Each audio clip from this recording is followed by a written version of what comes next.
Welcome back to part 2 of finding a table that represents a function and understanding what is a function. So in this part 2 video, what I'd like to do is go over the definition in regards to this test question. There are many different parts I'm leaving out to the definition of a function, but I want to give you the definition of a function in relationship to x and y.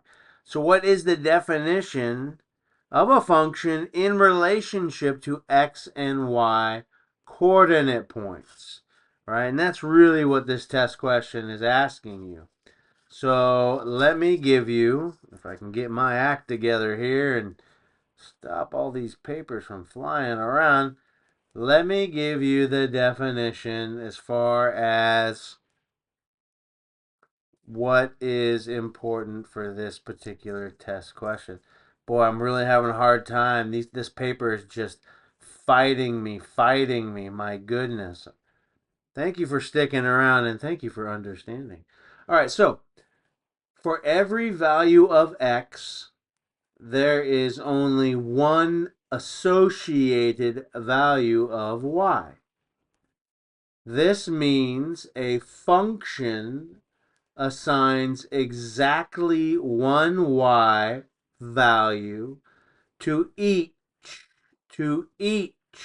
x value. And some of you might be saying, so what does that mean, right? So I want you to take a look.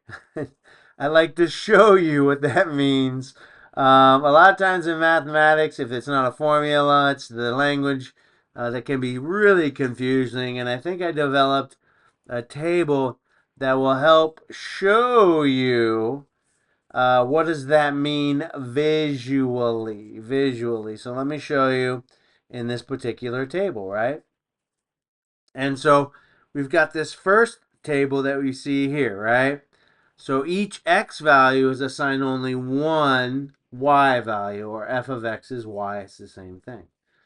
So we have an x value of 1, y value of -3, x value of 2, y value of 2. That's okay. X value of 3, y value of 3. That's okay. X value of 1 and a y value of -1. So remember, one x value assigned to one y value. So if there's a 1 here for x, and there's another 1 here for x, but this y value is not -3, meaning 1 and -3, 1 and -3 repeated. And that could happen. It could be a repeat coordinate point. That's okay.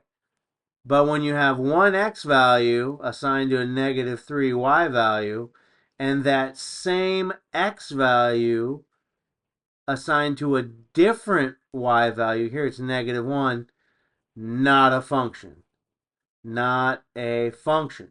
So you could cross this option A, B, C, D, or E off.